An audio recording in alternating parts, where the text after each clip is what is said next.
ಮಾತೃ ಹೃದಯವನ್ನು ಕಲ್ಪಿಸಿದಂತಹ ನಾಟಕ ನಿರ್ದೇಶಕಿ ವೀಣಾ ಅಟವಳ್ಳಿ ಮೇಡಮ್ ಅವರೇ, ಹಾಗೆ ಈ ನಾಟಕವನ್ನು ರಚನೆ ಮಾಡಿ ಸುನಿಧಿ ಕಲಾ ಸೌರಭ ಅನ್ನುವಂಥ ಸಂಸ್ಥೆಯನ್ನ ಹುಬ್ಬಳ್ಳಿಯಲ್ಲಿ ಅತಿ ಕ್ರಿಯಾತ್ಮಕವಾಗಿ ನಡೆಸಿಕೊಂಡು ಹೋಗಿರುವಂತಹ ನನ್ನ ಹೆಮ್ಮೆಯ ಕಲಾವಿದರು, ಮಾರ್ಗದರ್ಶಕರು, ಗೌರವಾನ್ವಿತ ಶ್ರೀ ಸುಭಾಷ್ ನರೇಂದ್ರ ಅವರೇ, ಹಾಗೆ ಈ ಕಾರ್ಯಕ್ರಮವನ್ನು ಅಚ್ಚುಕಟ್ಟಾಗಿ ನಿರ್ವಹಿಸುವಲ್ಲಿ ಬಹಳ ಶ್ರಮ ವಹಿಸ್ಯಾರಂತ ಈ ವೇದಿಕೆ ನೋಡಿದ್ರೆ, ಮಕ್ಕಳ ಶಿಸ್ತು ನೋಡಿದ್ರೆ ಗೊತ್ತಾಗ್ತದೆ.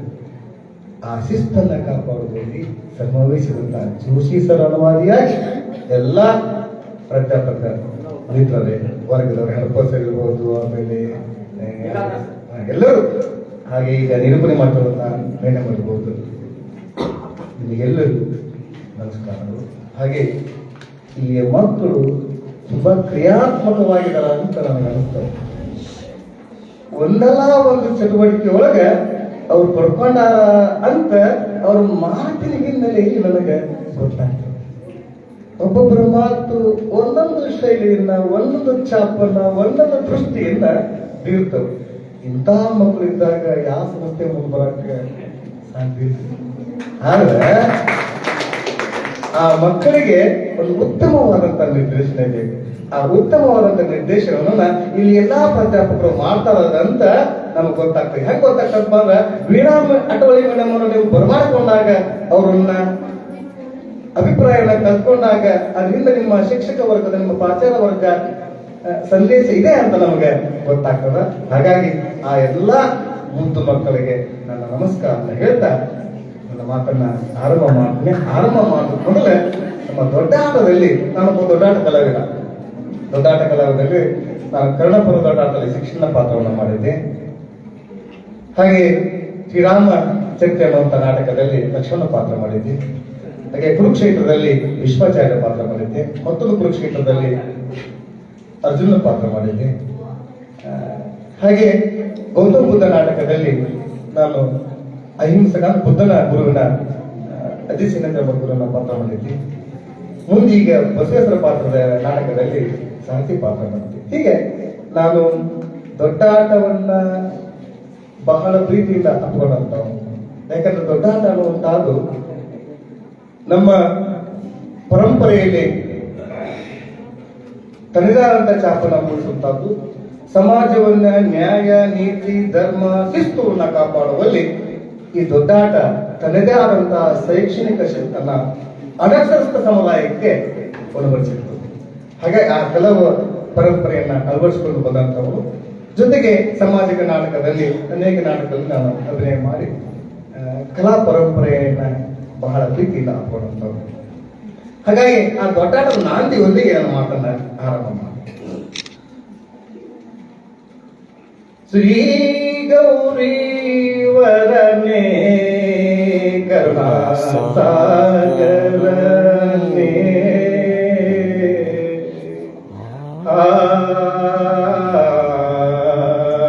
ಹೇ ಶ್ರೀ ಗೌರಿ ವರನೇ ಕರುಣಾಸಾಗರನೇ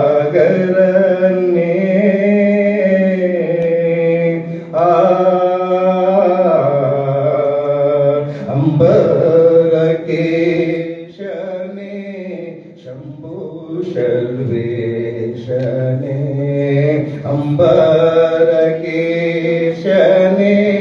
ಶಂಭು ಸರ್ವೇಶನೇ ನಂಬಿ ನಿನ್ನ ಭಜಿಸುವೆ ತಂದೆ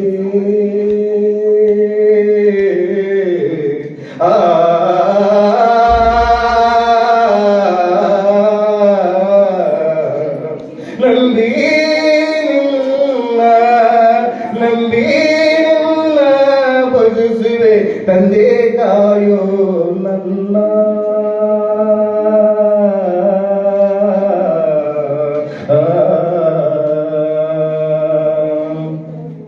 ಹಿಂಗೆ ನನಗೆ ಒಟ್ಟಾಟ ಈ ದೊಡ್ಡಾಟ ದೊಡ್ಡಾಟ ಅನ್ನುವಂಥದ್ರ ಬಗ್ಗೆ ನಾವು ಮಾತನ್ನ ಹೇಳ್ಬೇಕಾಗ್ತದೆ. ಯಾಕೆ ದೊಡ್ಡಾಟ ಅನ್ನುವಂಥದ್ದು ಈಗ ಕಣ್ಮರೆ ಆಗ್ತಾ ಇದೆ. ಒಂದು ಕಾಲಕ್ಕೆ ಗ್ರಾಮಾಂತರ ಪ್ರದೇಶದಲ್ಲಿ ಜೀವನ ಮಾಡಿರುವಂತ ಅನಕ್ಷರಸ್ಥ ಸಮುದಾಯಕ್ಕೆ ಒಂದು ಶೈಕ್ಷಣಿಕ ಪಠ್ಯವಾಗಿರ್ತವೆ. ನಾವೀಗ ಶಾಲಾ ಕಾಲೇಜುಗಳಲ್ಲಿ ನ್ಯಾಯ, ನೀತಿ, ಧರ್ಮ, ಕರ್ಮ, ಪವಿತ್ರತೆ, ಪುಣ್ಯ, ಪಾಪ ಅರ್ಥ ಮಾಡ್ಕೊಳ್ತೇವೆ, ತಿಳ್ಕೊಳ್ತೇವೆ. ವಿವಿಧ ಪಠ್ಯಗಳಲ್ಲಿ ನಮ್ಮ ಪಾಠ ಮೇಲೆ ನಮಗೆ ಮೌಲ್ಯಯುತದ ಜೀವನದ ಬಗ್ಗೆ ಹೇಳ್ತಾರೆ. ಅದರಲ್ಲಿ ಕನ್ನಡ ಸಾಹಿತ್ಯ ಪರಂಪರೆ ಅನ್ನುವಂತಹದ್ದು ಮಾನವನನ್ನ ಹೇಗೆ ರೂಪಿಸಬೇಕು ಅನ್ನೋದಕ್ಕೆ ಒಂದಲ್ಲ ಒಂದು ರೀತಿಯ ಪಠ್ಯಗಳ ಹಿನ್ನೆಲೆಯಲ್ಲಿ ನಮ್ಗೆ ಅದನ್ನ ಕಲಿಸ್ತಾರೆ. ಈ ಪಾಠ ಶಿಕ್ಷಣದ ಪಠ್ಯಕ್ರಮ ಇಲ್ಲದೇ ಇರುವಂತಹ ಸಂದರ್ಭದೊಳಗೆ, ಅಕ್ಷರದ ಪರಿಜ್ಞಾನ ಇಲ್ಲದೇ ಇರುವಂತಹ ಸಂದರ್ಭದೊಳಗೆ ಯಾವುದೇ ರೀತಿಯ ಈ ಕಲಿಯದೇ ಇರುವಂತಹ ಸಮುದಾಯಕ್ಕೆ ಸಂಸ್ಕಾರ ಕೊಡಬೇಕಾಗಿದೆ. ಮನುಷ್ಯನಿಗೆ ಸಂಸ್ಕಾರ ಅನ್ನುವಂಥದ್ದು, ಯಾರು ಸಂಸ್ಕಾರವನ್ನು ತಮ್ಮ ಜೀವನದಲ್ಲಿ ಅಳವಡಿಸಿಕೊಂಡು ಮುಂದೆ ಸಾಕ್ತಾರ ಅವರು ಕೀರ್ತಿವಂತರಾಗ್ತಾರ, ಪವಿತ್ರವಂತರಾಗ್ತಾರ, ಶ್ರೇಷ್ಠವಂತರಾಗ್ತಾರ, ಸಮಾಜದಲ್ಲಿ ಅವರಿಗೆ ಗೌರವವಾದ ಸ್ಥಾನಮಾನ ಸಿಗ್ತದೆ. ಆ ಸಂಸ್ಕಾರ ಪ್ರತಿಯೊಬ್ಬ ಮನೆಯಲ್ಲಿಯೂ ಇದ್ದೇ ಇರ್ತದೆ. ಪ್ರತಿಯೊಬ್ಬರ ಮನೆಗೂ ಒಂದು ಸಂಸ್ಕಾರ. ನಮ್ಗೆ ಹಳ್ಳಿಯಾಗ ಅವ್ರ ಮನೆತನ ಸಂಸ್ಕಾರ ಹೆಂಗೈತಪ್ಪ ಅಂತ ಆ ಮನೆತನದ ಒಬ್ಬ ವ್ಯಕ್ತಿ ಮಾತನಾಡುವ ಹಿನ್ನೆಲೆಯಲ್ಲಿಯೇ ಅರ್ಥ ಮಾಡ್ಕೊಂಡ್ಬಿಡ್ತಾನೆ.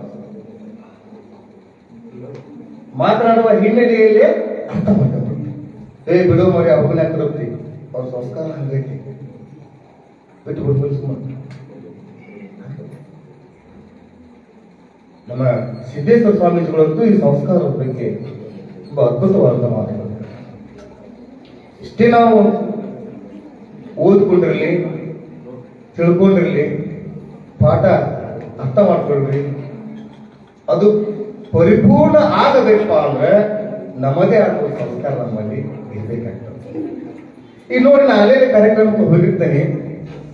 ನಾನು ಜನಪದ ಪರಂಪರೆಯನ್ನ, ಜನಪದ ಸಾಹಿತ್ಯವನ್ನ, ಜನಪದ ಸಂಸ್ಕೃತಿಯನ್ನ, ಆಚಾರ ವಿಚಾರ ಇಟ್ಕೊಂಡು ಮಾತಾಡ್ತಿರ್ತೇನೆ. ಮಾತಾಡಿದ ಮೇಲೆ ಸುಮ್ಮನೆ ಚಾಪಡಿ ಮುಂದೆ, ಸಾಹೇಬ್ರ ಬಹಳ ಚಂದ ಮಾತಾಡಿದ್ರಿ, ಆದ್ರೆ ಈ ದೇಶ ಕಟ್ಟಿದ್ದು ಯಾರಿಂದ ರೀ? ಏನ್ ಹೇಳ್ಬೇಕು? ದೇಶ ಕೆಟ್ಟಿದ್ದು ಯಾರಿಂದ? ಅನಕ್ಷರಸ್ಥರಿಂದನೋ ಅಥವಾ ಸಾಕ್ಷರಸ್ಥರಿಂದನೋ? ನನಗೊಮ್ಮೆ ಬಹಳ ತಿರುಪಡ್ರಿ. ಅವ್ರು ಅನಕ್ಷರಸ್ಥರನ್ನು ಕೇಳ್ತಿರೋದು, ಅವ್ರ ಅನುಭವಿಗಳು ತುಂಬಾ 80, 85, 65 ವಯಸ್ಸು ಇರ್ತಾರೆ, 30 ಕುಳಿತಿರ್ತಾರೆ. ಏನ್ ಹೇಳ್ಬೇಕು ಇವರಿಗೆ? ಹಿರಿಯರಿಗೆ ಅಕ್ಷರಸ್ಥರು ಇಲ್ಲ ಅಂದ್ರೆ ಇಷ್ಟೇ ಪ್ರಗತಿಯ ಸಾಧ್ಯ ಇಲ್ಲ. ವಿಜ್ಞಾನದಲ್ಲಿ ನಾವು ಇಷ್ಟು ಮುಂದುವರೆಯಕ್ಕೆ ಸಾಧ್ಯ ಇಲ್ಲ. ಅನೇಕ ರೀತಿಯ ಶೋಧನೆ ಮಾಡಲಿಕ್ಕೆ ಸಾಧ್ಯ ಇಲ್ಲ. ಅಕ್ಷರಸ್ಥರು ಬೇಕು. ಅವರು ಬೇಕಾದ್ರೆ ಪ್ರಶ್ನೆ ಮಾಡಿರ್ತಾರೆ. ನಾನು ಯಾವ ರೀತಿ ಅವರಿಗೆ ಮನ ತೃಪ್ತಿ ಆಗುವ ಉತ್ತರ ಕೊಡಬೇಕು. ನಾನು ಅವಾಗ ಅಂತಿದ್ದೆ, ಯಜಮಾನ್ರೆ ನೀವು ಕೇಳುವಂತ ಪ್ರಶ್ನೆ ಬಹಳ ಉತ್ತಮ ಇದೆ. ನೀವು ಯಾವ ದೃಷ್ಟಿಯಿಂದ ಕೇಳ್ತಿದ್ರಿಪ್ಪ ಅಂದ್ರೆ ನ್ಯಾಯ, ನೀತಿ, ಧರ್ಮ, ಪ್ರೀತಿ, ಮಮತೆ, ವಿನಯವಂತಿಕೆ ಆ ಹಿನ್ನೆಲೆಯಲ್ಲಿ ಕೇಳ್ತಾ ಇದ್ದೀರಿ. ಆ ಹಿನ್ನೆಲೆಯಲ್ಲಿ ನೋಡಿದಾಗ ಅದಕ್ಕೆ ಬಹಳ ಗಣಿಯಾದಂತವರು ಅನಕ್ಷರಸ್ಥರು ಅಂತ ಹೇಳ್ತಾರೆ. ಏನೋ ಓದಿರುವಂತ ಸಮುದಾಯದವರು ಅದಕ್ಕೆ ನಂಬರ್ 1 ಅಂದ್ರೆ ಸುಸಂಸ್ಕೃತ ಸಮಾಜವನ್ನ ಕಾಪಾಡ್ಕೊಂಡು ಬರಲಿಕ್ಕೆ ಗ್ರಾಮದ ಸ್ವಾಸ್ಥ್ಯವನ್ನ, ಗ್ರಾಮದ ಸಂಸ್ಕೃತಿಯನ್ನ, ಗ್ರಾಮದ ಒಂದು ಪವಿತ್ರತೆಯನ್ನ ಕಾಪಾಡ್ಕೊಂಡು ಬರಲಿಕ್ಕೆ ಅನಕ್ಷರಸ್ಥ ಸಮುದಾಯದ ಕೊಡುಗೆ ದೊಡ್ಡದಿದೆ. ಹಾಗಾಗಿ ಅವರ ಬಗ್ಗೆ ನಾವು ಏನು ಹೊಲಕ್ಕೆ ಹೋಗಿಲ್ಲ. ಅವರ ಒಂದು ಸಂಸ್ಕಾರದ ಹಿನ್ನೆಲೆಯಲ್ಲಿ, ಅವರ ಒಂದು ಪರಂಪರೆ ಹಿನ್ನೆಲೆಯಲ್ಲಿ ನಾವೆಲ್ಲ ಜ್ಞಾನವನ್ನು ಪಡ್ಕೊಂಡ್ಬಂದಿದ್ದೀವಿ. ಆದ್ರೆ ಶೈಕ್ಷಣಿಕ ಶಿಸ್ತು ಅನ್ನುವಂಥದ್ದು ಮೇಲೆ ಅತಿ ಬುದ್ಧಿವಂತಿಕೆ ಹಿನ್ನೆಲೆಯಲ್ಲಿ ಏನೆಲ್ಲ ಅವಂತವಾಗಿರ್ತಾವ. ಆದ್ರೆ ಅದನ್ನ ನಾವು ನಿಮ್ಮಂತ ಹಿರಿಯರ ಮೂಲಕ ತಿಳ್ಕೊಂಡ್ರೆ ಅದಕ್ಕೊಂದು ಮೆರು ಬರ್ತೈತಿ ಅಂತ ಹೇಳ್ತಿದ್ದೇವೆ. ಇಲ್ಲಿಗೆ ಅವ್ರ ಮನಸ್ಸು ಸ್ವಲ್ಪ ಸಣ್ಣ ಅಂತ ನಾ ಇಷ್ಟು ಹೇಳೋದು ಪ್ರಶ್ನೆ, ನಾವು ಅಕ್ಷರ ಜ್ಞಾನವಂತರು ಆದಂಗವಾಗಿಲ್ಲ, ನಮ್ಮ ಭಾರತೀಯ ಪರಂಪರೆಯನ್ನ, ಸಂಸ್ಕಾರವನ್ನ, ರೀತಿ ನೀತಿಗಳನ್ನ ಮರಿಬಾರದು. ಅದನ್ನು ಮಾಡಬೇಕು. ನಮ್ಮ ಭಾರತೀಯ ಪರಂಪರೆ ಅದು ಜಗತ್ತಿಗೆ ಮಾದರಿಯಾದಂತಹದ್ದು. ನೀವು ಎಲ್ಲರಲ್ಲಿ ನೋಡಿ, ನೀವು ಬಂಧುತ್ವವನ್ನ ಕಾಪಾಡಿಕೊಳ್ಳುವಲ್ಲಿ, ಪ್ರೀತಿಯನ್ನ ಕಾಪಾಡಿಕೊಳ್ಳುವಲ್ಲಿ, ಪರಂಪರೆಯನ್ನ ಕಾಪಾಡಿಕೊಳ್ಳುವಲ್ಲಿ, ಎಲ್ಲ ಮನಸ್ಸುಗಳು ಸುಸಂಬದ್ಧವಾಗಿ ಇರ್ಬೇಕು ನಂತರ ಅವರ ಒಂದು ಪರಂಪರೆ ಇದೆಯಲ್ಲ, ಆ ಪರಂಪರೆ ಬಹಳ ಮಹತ್ವ. ಒಂದು ಕಾಲಕ್ಕೆ ಆಯಗಾರಿಕೆ ಅನ್ನೋದಿತ್ತು. ಆ ಆಯಗಾರಿಕೆ ಎನ್ನುವುದು ಹೆಂಗಿತ್ತಪ್ಪ ಅಂದ್ರ ಇಡೀ ಗ್ರಾಮದ ಜನರೆಲ್ಲ ಸೇರ್ಕೊಂಡು ಕೆಲಸ ಮಾಡೋದು. ಒಬ್ಬ ರೈತನಿಗೆ ಸಹಾಯಕರಾಗಿ ಆಯಗಾರ, ಕುಂಬಾರ, ಚೆಮ್ಮಾರ,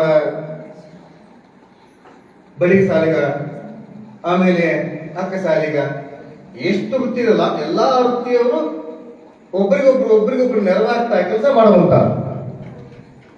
ಆ ಕೆಲಸದ ಪ್ರತಿಫಲ ಯಾವಾಗಪ್ಪ ಅಂದ್ರ ಒಮ್ಮಗಲಿ ಸುಗ್ಗಿ ಬಂದ್ಮೇಲೆ. ಅದಕ್ಕೆ ಒಂದು ಜನಪದರು ಒಬ್ಬ ರೈತಿಗೆ ಬೇಕಾದ್ರೆ 3 ತಾಳು ಕೂಲಿ ಇದ್ರಲ್ಲ, ಆ 3 ತಾಳು ಆಯಗಾರರಿಗೆ, 1 ತಾಳು ರೈತನಿಗೆ. ಇದು ಆಯಗಾರಿಕೆ ಹಿನ್ನೆಲೆಯಲ್ಲಿ 3 ತಾಳುಗಳನ್ನ ಸೃಷ್ಟಿ ಮಾಡಿಕೊಂಡು ಆ ತಾಳುಗಳಲ್ಲಿ ಬರುವಂತಹ ಆ ಬೆಳೆಗಳ ಹಿನ್ನೆಲೆಯಲ್ಲಿ ಬಂದಂತಹ ಫಸಲನ್ನು ಈ ರೀತಿ ವರ್ಗೀಕರಣ ಮಾಡಿಕೊಂಡು ತಮ್ಮ ಜೀವನವನ್ನ ಹೊಸ ಸಮೃದ್ಧಿಯಾಗಿ ಇಟ್ಕೊಳ್ಳೋಕೆ ಅವರು ಆ ಪರಂಪರೆಯನ್ನ, ಆ ಸಂಪ್ರದಾಯವನ್ನ ಕೂತಾಗಿರುತ್ತವೆ. ಹಾಗಾಗಿ ಗ್ರಾಮದ ಸ್ವಾಸ್ಥ್ಯತೆ ಹಿನ್ನೆಲೆಯಲ್ಲಿ ನಮ್ಮ ಜನಪದರ ಸಂಪ್ರದಾಯಗಳು, ಆಚರಣೆಗಳು, ಹಬ್ಬ, ಹುಣ್ಣಿಮೆ, ಜಾತ್ರೆ, ಉತ್ಸವ ಎಲ್ಲವೂ ಸಹ ಒಂದಲ್ಲ ಒಂದು ರೀತಿಯ ನಮ್ಮ ಭವಿಷ್ಯವನ್ನ, ನಮ್ಮ ಬದುಕನ್ನ ರೂಪಿಸಲಿಕ್ಕೆ ಮಾರ್ಗದರ್ಶನ ಆದಂತವು. ಆದ್ರೆ ನಾವು ಅದರಲ್ಲಿನ ವೈಜ್ಞಾನಿಕತೆಯನ್ನು ಹುಡುಕ್ಲಿಕ್ಕೆ ಹೋಗಿಲ್ಲ ಇಲ್ಲಿವರೆಗೆ. ಅದರಲ್ಲಿರುವ ವೈಜ್ಞಾನಿಕತೆಯನ್ನು ಹುಡುಕ್ತಾ ಹೋದ್ರೆ ನಮ್ಮ ಹಿರಿಯರು ಕಟ್ಟಿಕೊಂಡಂತ ಈ ಪದ್ಧತಿಗಳಲ್ಲ, ಆ ಪದ್ಧತಿಗಳ ಮೂಲಕ ನಾವು ನಮ್ಮ ಬದುಕನ್ನು ಎಷ್ಟು ಕ್ರಮಬದ್ಧವಾಗಿ ನಿರ್ವಹಿಸಿಕೊಂಡು ಹೋಗ್ಬೇಕು ಅನ್ನೋದಕ್ಕೆ ನಮ್ಗೆ ಅದನ್ನೆಲ್ಲ ಮಾಹಿತಿ ಸಿಗ್ತವ. ಹಿಂಗೆ ಹೇಳಿಕೆ ತೋರಿ ಬೆಳೆ ಬಂದಕ್ಕಾಗತ್ತೆ. ಜನಪದರ ಗಣಿ ದೊಡ್ಡ ಗಣಿ. ಯಾಕಂದ್ರೆ ನೀವು ಮನೆಗೆ ಹೋಗಕ್ಕಾಗಿಲ್ಲ, ತುದಿಗೆ ಹಾಕಿ ಇರ್ತಿರ್ತೇವೆ. ಮನೆಗೆ ಹೋಗ್ಲೇವು ಬೇಡ ಮಾತು ಕೇಳೋ, ಮನೆಗೆ ಹೋಗ್ಲೇವು ಮಾತುಗಳು ಅನ್ನಿರ್ತದೆ. ಹಾಗಾಗಿ ನಾನು ಈ ಜನಪದ ಪರಂಪರೆಯ ವಿಚಾರವನ್ನು ಇಲ್ಲಿ ಬಿಟ್ಟು ದೊಡ್ಡಾಡದ ಒಂದೆರಡು ಮಾತುಗಳನ್ನ ಹೇಳ್ಬೇಕಂತ ಇದ್ರು. ಹಾಗಾಗಿ ಮೊದಲಿಗೆ ಕೃಷ್ಣನ ಮಾತನ್ನ ಕನ್ನಡ ಪದದಲ್ಲಿ ನಮ್ಮ ಸಾರ್ಥಿ ಇಲ್ಲೇ ಈಗಲೂ ನಮ್ಮ ಸಾರ್ಥಿಯಾಗೆ ಬಂದ ಹೆಂಗ ಆ ಕೃಷ್ಣನ ಪರಿಚಯ ಮಾಡ್ಕೊತಾರಪ್ಪ ಅನ್ನೋದಕ್ಕೆ ಫಸ್ಟಿಗೆ ನಾವು ಎಂಟ್ರಿ ಆಗ್ತಾ ಇದ್ವಿ. ಅವಾಗ ಸಾರ್ಥಿ ಏನಪ್ಪ ಇವರು ಭೂಲೋಕದಿಂದ ಬೇರೆ ಕಾಣ್ತಾರೆ, ಇವರು ವೇಷಭೂಷಣ ಏನು, ಇವರು ಗೀಟೆ, ಇವರು ಕೈಲಿರುವಂತ ಆಯುಧಗಳು ಯಾರಿರ್ಬೋದು ಅಂತ ಒಂದು ಸೋಜಿ ಆಗುತ್ತೆ. ಹಾಗಾಗಿ ಸೋಜಿ ಸಂದರ್ಭದೊಳಗ ತಾವು ಯಾರು ತಮ್ಮ ಬಂದ ವಿಚಾರವನ್ನು ತಿಳಿಸುವಂತಾರಾಗಲಿ ಅಂತ ಕೇಳ್ತಾನೆ. ಅವಾಗ ಈ ಎಲೈಸ್ ಬಹಳ ನನ್ನ ನಾಮಾಂಕಿತವನ್ನ ಕೇಳುವಂತವ ಏನು? ಹೌದು ವಿಪ ಮನೆ ಕೇಳ್ತೀನಿ. ನಂದನೆಂಬ ಖಡ್ಗ, ಕೈ ಕೇಳುವಂತ ಖಡ್ಗ ನಂದಕ ಅಂತ ಕರೆದು, ನಂದಕ ಎಂಬ ಖಡ್ಗ ಅತಿ ಪ್ರಾಮಾಣಿಕ ಭಕ್ತರಿಗೆ ನಾನು ವರವನ್ನು ನೀಡುವಂತಹ ಶ್ರೇಷ್ಠ ಪುರುಷನನ್ನ ತಾವು ಎಂದು ಹೇಳುವಂತವನಾಗಿಲ್ಲ. ತನ್ನ ಮಾತಿಗೆ ನಾನು ಇಷ್ಟ ಹೇಳುತ್ತೇನೆ. ನನ್ನನ್ನು ದ್ವಾರಕಾನಗರದ ಅಧಿಪತಿ ಶ್ರೀಕೃಷ್ಣ ಪರಮಾತ್ಮನೆಂದು ಕರೆಯುತ್ತಾರೆಯಾ ಸಾರಥಿ ಅಂತ ಪರಿಚಯ ಮಾಡ್ತಾರೆ. ಹೀಗೆ ಈ ದೊಡ್ಡಾಟದ ಡೈಲಾಗ್ಗಳು ಜನರಿಗೆ ಸಂದರ್ಭದ ವಿಷಯವನ್ನು ತಿಳಿಸಲಿಕ್ಕೆ ಈ ಮಾತುಗಳು ಬಹಳ ಮುಖ್ಯವಾಗ್ತವೆ.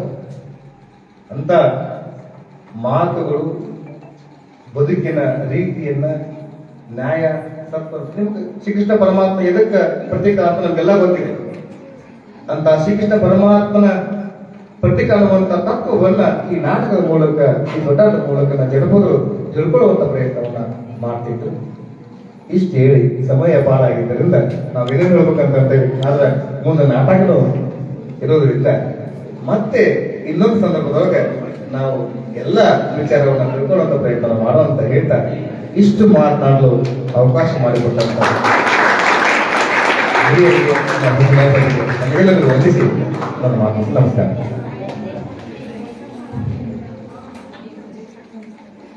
ಇಲ್ಲೇ